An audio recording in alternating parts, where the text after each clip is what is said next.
بہرحال انبیاء علیہ السلام چونکہ ہر طرح معصوم ہیں گناہوں سے، اس لیے ان کا اتباع فرض ہے، اور حضرات صحابہ کرام رضوان اللہ علیہم اجمعین گناہوں سے معصوم تو نہیں ہے، لیکن ان کی مغفرت کا اعلان ہو چکا ہے۔ ان کا ایمان اور عملی مقام اور بہترین انجام، تین چیزیں قرآن ذکر کرتا ہے۔ اولئک الذین امتحن اللہ قلوبہم للتقوی، لوگوں کا تو لکھنے کا امتحان ہوتا ہے، پڑھنے کا۔ صحابہ کے بارے میں فرمائے ان کے دل کا امتحان ہوا ہے، امتحان ہوا ہے باقاعدہ، پاس فیل ہوئے۔ اولئک الذین امتحن اللہ قلوبہم للتقوی، کس جگہ کا امتحان ہے؟ دل کا۔ مضمون کیا ہے؟ تقوی اور پرہیزگاری۔ کتنا باریک مضمون ہے۔ تقوی تو ایسی چیز ہے کہ صبح آدمی کچھ ہوتا ہے، شام کو کچھ ہو جاتا ہے، ہر وقت خطرہ رہتا ہے۔ اللہ فرماتے ہیں کہ صحابہ کے قلوب کا میں نے امتحان لیا۔ امتحان لینے والا کون ہے؟ ممتحن کون ہے؟ اللہ تعالیٰ۔ اور نتیجہ کیا نکلا؟ لہم مغفرۃ، ان کی بخشش ہو گئی، واجر عظیم، اور ان کے لیے اجر ہوگا بہت بڑا۔ اوہو، سب کے سب اول آئے ہیں۔ اجر عظیم کا تو یہ مطلب ہے کہ اس سے آگے کوئی درجہ ہے ہی نہیں۔ جب صحابہ کرام رضوان اللہ علیہم اجمعین کے بارے میں قرآن کہتا ہے کہ یہ امتحان میں کامیاب ہوئے ہیں، یہ اللہ سے ڈرنے والے ہیں، یہ تقوی کے معیار پر پورے اترے ہیں، اللہ نے ان کی مغفرت کر دی ہے اور ان کے لیے بہت بڑے اجر کا فیصلہ ہوا ہے۔ تو صحابہ کرام کی شان میں ان کے مقام اور ادب کے خلاف کلمہ کہنا، یہ اپنے ایمان اور انجام کو برباد کرنے کے مترادف ہے۔ محرم کا مہینہ ہمارے ملک میں صحابہ کے خلاف منایا جاتا ہے، کیونکہ یہود نے ایک سازش کی تھی کہ اگر یہ خلافت خلفائے راشدین کی قائم رہی تو دنیا سے عیسویت اور یہودیت ختم ہو جائے گی۔ اس کے لیے ایک ایسا راستہ اختیار کیا گیا، حضرت علی اور ان کی آل و اولاد سے محبت اور عقیدت کا راستہ، جو حقیقت میں ان سے اور اللہ اور رسول سے دشمنی کا راستہ تھا۔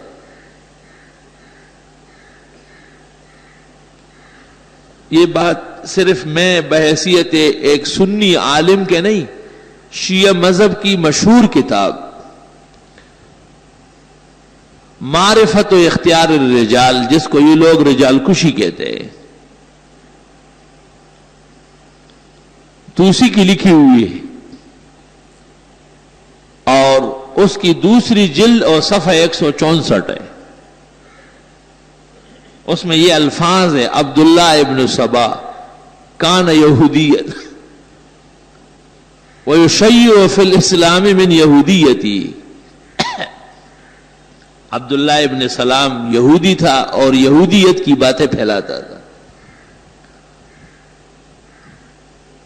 وقال فی علی ان اللہ تعالی قد حل فیہ، اور وہ کہتا تھا کہ اللہ تعالی علی میں اترا ہے۔ قال سجاد، امام سجاد جو بہت بڑے امام ہیں ان کے، وہ کہتے ہیں لما تذکرتہ قامت علی شعرتی، جب میں اس کا ذکر کرتا ہوں میرے رونگٹے کھڑے ہو جاتے ہیں، کیسی غلط غلط باتیں کی۔ عبداللہ ابن سبا یہودی۔ علی المرتضیٰ کو جب پتہ چلا کہ یہ اور اس کی جماعت میرے بارے میں ایسی باتیں پھیلاتی ہے، تو حضرت علی نے ان کو آگ میں جلایا۔ تو اس ظالم نے کہا کہ میری بات پھر بھی ثابت ہو گئی، کیونکہ لا يعذب بالنار الا اللہ، آگ کی سزا تو الہ دے سکتا ہے۔ آج ہندوستان میں مسلمانوں کو جلا رہے ہیں، تو عبداللہ ابن سبا کے عقیدے میں سارے ہندو اس کے خدا ہے۔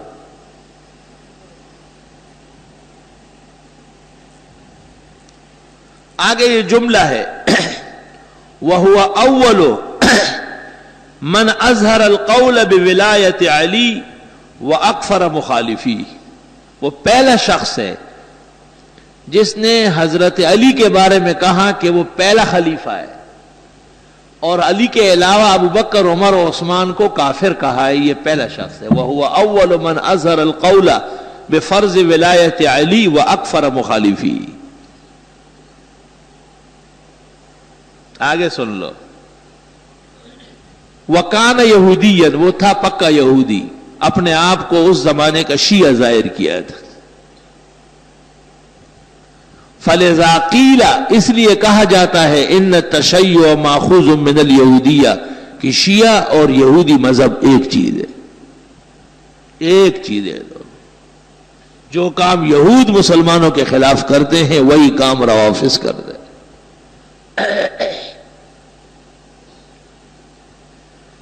کہتے ہیں جی کوئی ایسی بات نہ کہی جائے کسی کی دل آزاری ہو، یہ ہم کہہ رہے ہیں، یہ تو روافض کی معتبر کتاب معرفت اختیار و معرفت الرجال، دوسری جلد صفحہ 164، جو جس وقت جب دیکھنا چاہے میں دکھاتا ہوں۔ رہ کیا گیا؟ جو باتیں کوئی کہہ ہی نہیں سکتا تھا وہ سب انہوں نے خود کہہ دی۔ فاعترفوا بذنبہم فسحقا لاصحاب السعیر۔ ہمارے ملک میں اس مہینے کے اندر کربلائی جو ہے وہ میدان میں آ جاتے ہیں، اور ان کے مرثیہ ہوتے ہیں، اور ان کی مجلس اوزائے ہوتی ہے، اور ہمارے پاگل بھی اس میں شریک ہوتے ہیں، وہی دوسروں کے شادی میں عبداللہ دیوانہ۔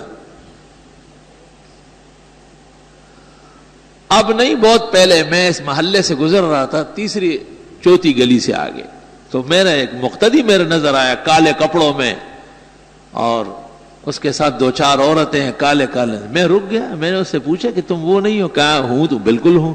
میں نے کہا کہاں چلے گئے؟ بس 2-4 دن کی بات ہے، پھر آ رہا ہوں۔ کوئی خاص فرق نہیں پڑتا، کہا بس 2-4 دن کی بات ہے، محرم گزر جائے گا، پھر میں نے کہا میرے یہاں آ جاؤ، میں ہاتھ سے پکڑ کے نکال دوں گا۔ ایسی جگہوں میں جانا جہاں دین کے خلاف محاذ بنا ہو، اور جہاں قرآن اور سنت کے خلاف بیان ہو رہا ہو، اللہ قرآن میں فرماتے ان کے ساتھ بیٹھنا نہیں، انکم اذا مثلہم، تم بھی ان جیسے سمجھے جاؤ۔ اس لیے اس مہینے میں حضرات صحابہ کے دشمنوں کی مجلسوں سے اور ان کے بیانات سے اور ان کے مرثیوں سے ایسا بچنا ہے جیسے کوئی بیماری اور تباہی سے بچتا ہو۔ غیرت کا تقاضا یہ بھی ہے کہ اس مہینے میں کوئی کالا لباس، حتیٰ کہ کالی پگڑی اور کالی ٹوپی،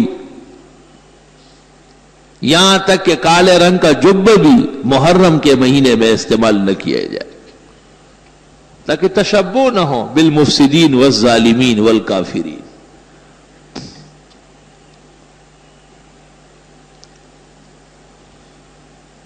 حضرت علی رضی اللہ تعالی عنہ اسلام کا ستون ہے، اور حسن و حسین مسلمانوں کے دل اور جان کے ائمہ ہیں، خیر کے قائدین ہے۔ وہ فاطمہ الزہرا جنت کی مسلمان عورتوں کی سردار ہے، ان کے آداب اور اکرام میں ہمارے ہاں کوئی کمی کسی درجے میں بھی برداشت نہیں، لیکن ان کا ان سے کیا تعلق ہے؟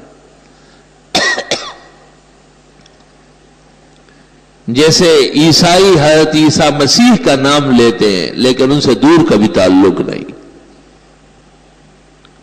مبتدین پیرانی پیر حضرت شیخ عبد القادر جیلانی کا نام لیتے ہیں لیکن ان سے دور کا بھی ان کا کوئی تعلق نہیں۔ اس طرح یہ لوگ حقیقت میں عبداللہ ابن سبا کے مشن پہ چلنے والے ہیں، جن کو اس کی بدعملی اور بد اعتقادی کی وجہ سے حضرت علی نے آگ میں جلایا ہے۔ ان کی سزا بھی حضرت علی کے عمل سے معلوم ہو گئے۔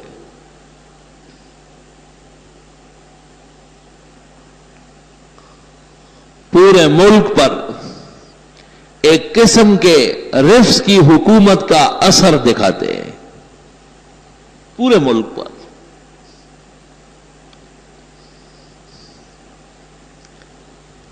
ان کے جو مقامات ہے، حکومت کی مشینریاں ان کی خدمت کرتی ہے، اہل سنت کے ٹیکس وصول کر کے ان کے ہاں کروڑوں روپے کے جنریٹر جلاتے ہیں اور سرکاری خرچے پر ان کی اوبگت کی جاتی ہے۔ ایک ایسا مرد مومن اور غیرتی نہیں آتا جو ان کے ساتھ حساب کر لے۔ ادھر ایران دیکھو، تہران میں یہود کا معبد ہے، عیسائیوں کا چرچ ہے، مجوسیوں کی آتش کدے ہیں، ہندو اور سکھوں کے مندر اور گردوارے ہیں، لیکن مسلمانوں کو مسجد بنانے کی اجازت نہیں۔ اور یہ تاریخ کے ہاں مسلمہ ہے، مصدقہ بات ہے۔ مسلمان عید اور جمعہ مسلمانوں پاکستان کے سفارت خانے میں یا اور کسی ملک کے جا کے پڑھتے ہیں، اور جب کہتے ہیں آپ تو کہتے ہیں آپ مکہ مکرمہ اور مدینے میں ہمارا امام باڑہ بنوائے۔ دیکھیں، مطلب یہ کہ یہ اپنے تہران کو مکے اور مدینے کے برابر سمجھتے ہیں، تو یہ جائز ہے۔ حضرت علی یا حسن حسین تہران میں پیدا ہوئے تھے، تہران کے ساتھ کیا واسطہ ہے؟ یہی تو سرکش اور باغی کی نشانی ہے کہ غیر ضروری چیز کو طے کر لو اور پھر اس کو اسلام کے مقابلے میں کھڑا کر دو۔ یہی تو کفار کی نشانی ہے، اور کیا ہے؟ سینگ ہوتا ہے کافر کا کیا؟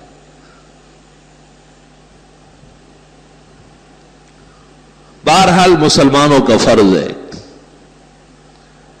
کہ وہ اپنے دینی عقائد ان کا تحفظ کر لے۔ اسلام میں کافر کا وجود برداشت ہے، لیکن باغی کا وجود برداشت نہیں ہے۔ اس لیے جو لوگ اسلام لائے ہیں اور پھر وہ اسلام چھوڑ دے تو انہیں مسلمان نے کہا اسلامی حکم یہ ہے کہ انہیں قتل کیا جاتا ہے۔ یہ باغی ہے، سرکش ہے۔ لیکن جو ہندو اور سکھ یا یہودی اور عیسائی آباد ہے وہ رہ سکتے ہیں، ان کا وجود برداشت ہے۔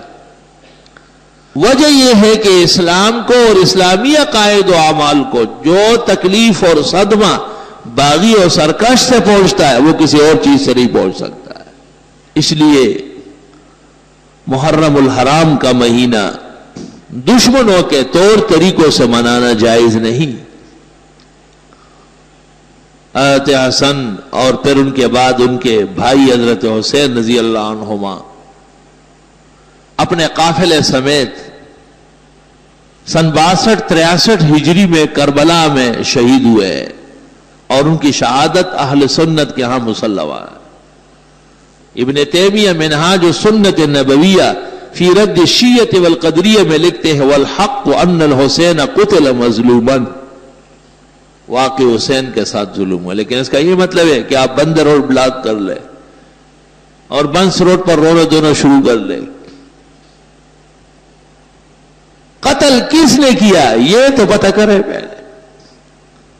ان کی تواریخ سے ثابت ہے کہ قتل ان کے بڑوں نے کیا ہے۔ قتل تو یہود و نصارہ کرتے ہیں، آج پورے عالم کو کس نے اپنی کنیز بنایا ہے اور غلام بنایا ہے؟ یہود و نصارہ۔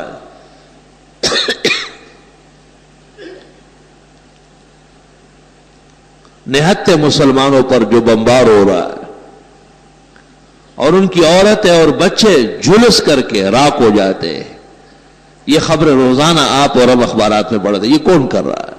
یہود و نصارہ۔ طالبان کا کیا قصور تھا سوائے اس کے کہ وہ پورے اسلام کے پابند؟ اور اس وقت تک ان کے خلاف کفر کا یہ الغار مؤثر نہیں ہو سکتا تھا جب تک کہ اپنے لوگ ساتھ نہ ہوئے تھے. اور یہ تاریخ قیامت تک رہے گی کہ ایک دور و زمانہ ایسا آیا کہ کچھ غریب الحال مسلمانوں نے بڑی کوشش کر کے ایک اسلامی ملک بنایا اور یہود و نصارہ کے ایجنٹوں نے مل کر کے اسے سبوتاژ کر دیا. اور یہ کہ جی ہم محفوظ ہو گئے 100% غلط ہے. ہم اب بھی اسی طرح غیر محفوظ ہے اور ان کے رحم و کرم پر ہے. آج وہ پکتیا کے علاقے میں اور خوست میں فارسی اور پشتو میں لکھے ہوئے پرچے گرا رہے ہیں کہ طالبان اور القاعدہ سے ہٹ جاؤ ورنہ مرنے کے لیے تیار ہو جاؤ. وہ وقت دور نہیں ہے کہ یہی پرچے یہاں کراچی اور لاہور اور اسلام آباد میں گریں گے کہ تمہارے ہاں بھی طالبان اور القاعدہ کے لوگ ہیں، ان کو ہمارے حوالے کر دو ورنہ مرنے کے لیے تیار ہو جاؤ. جو جلاتا ہے خود اس کو بھی جلنا ہے ضرور، شمع جل جاتی ہے پروانے کے جل جانے کے بعد. جو دوسروں کے قتل عام پر راضی ہو وہ کبھی بھی بچ نہیں سکتا. اور مسلمانوں کو ہندوستان میں ہندو 200-100 آدمیوں کو ایک جگہ جمع کر کے اس بہانے بلا لیتے کہ ہم تمہیں امن دیتے ہیں، اور پھر دوسری طرف سے ہندوؤں کو بلا کر ان پر تیل چڑھا کر انہیں آگ لگائی جاتی. یہ سب ہم پڑھتے ہیں اخبارات میں. خدا جانے کہ وہ ہماری غیرت اور وہ جذبہ ایمان کہاں چلا گیا. قلب میں سوز نہیں، روح میں احساس نہیں، کچھ بھی پیغام محمد کا تمہیں پاس نہیں. اور ہمارے ماسٹر صاحب نے صرف ایک بیان داغا، بڑا افسوس ہے. ہندوستان کو خیال کرنا چاہیے. یہ بیان ہے، یہ بیان تو اس شخص کا ہونا چاہیے جو کسی ایک کمرے اور ایک گھر کا بڑا ہو. آپ تو پورے ملک کے مسلمانوں کے سربراہ ہیں. آپ کا فرض یہ ہے کہ آپ انہیں الٹیمیٹم دے کہ خبردار 24 گھنٹے کے اندر اندر ایک مسلمان اور قتل ہوا تو ہم آپ کے خلاف انتہائی قدم اٹھائیں گے.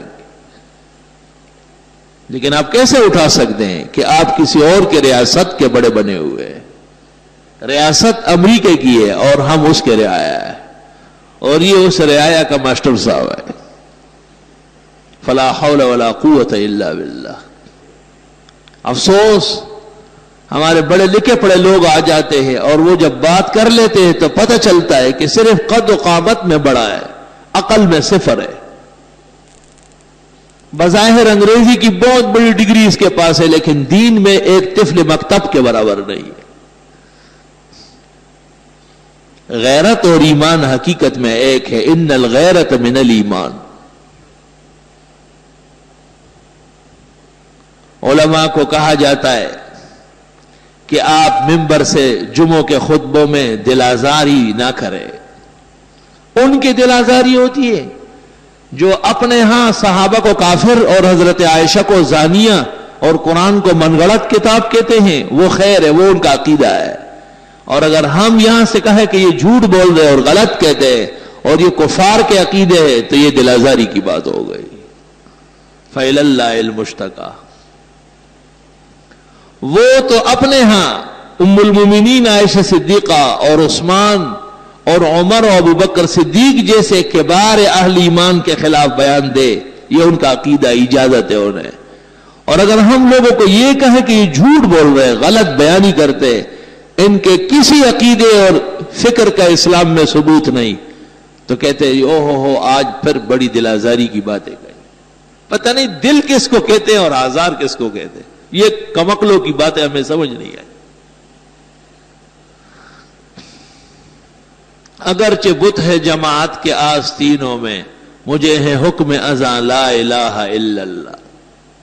صحابہ کرام رضوان اللہ علیہم اجمعین کی عزت اور ناموس بیان کرنا یہ قرآن کا حکم ہے. یا ایھا الذین آمنوا اتقوا اللہ وکونوا مع الصادقین. اے ایمان والو اللہ سے ڈرو اور سچوں کے ساتھ ہو جاؤ. سچے کون ہیں؟ صحابہ کرام، جن کی تصدیق قرآن و سنت نے کی۔ امام جعفر صادق سے کسی نے پوچھا، جن کو یہ لوگ اپنا امام سمجھتے ہیں، کہ تلوار کا دستہ سونے یا چاندی کا ہو سکتا ہے؟ تو انہوں نے کہا کہ ہو سکتا ہے۔ کہا دلیل کیا ہے؟ کہا کہ ابوبکر صدیق کی تلوار کا دستہ چاندی کا تھا۔ تو اس رافضی نے کہا کہ اوتقول لہ صدیق، آپ بھی ان کو صدیق کہتے ہیں؟ تو امام جعفر صادق نے کہا اقول لہ صدیق صدیق صدیق ومن لم یقل لہ صدیق فلا صدق اللہ فی الدنیا والآخرہ۔ میں تو حضرت کو صدیق کہوں گا، جو ابو بکر کو صدیق نہ مانے اللہ اس کو دونوں جہانوں میں جھوٹا کر دے۔ یہ تو دونوں جہانوں کے جھوٹے ہو چکے ہیں اپنے اماموں کی بد دعاؤں سے۔ معرفت و اختیار الرجال جلد 2 صفحہ 317۔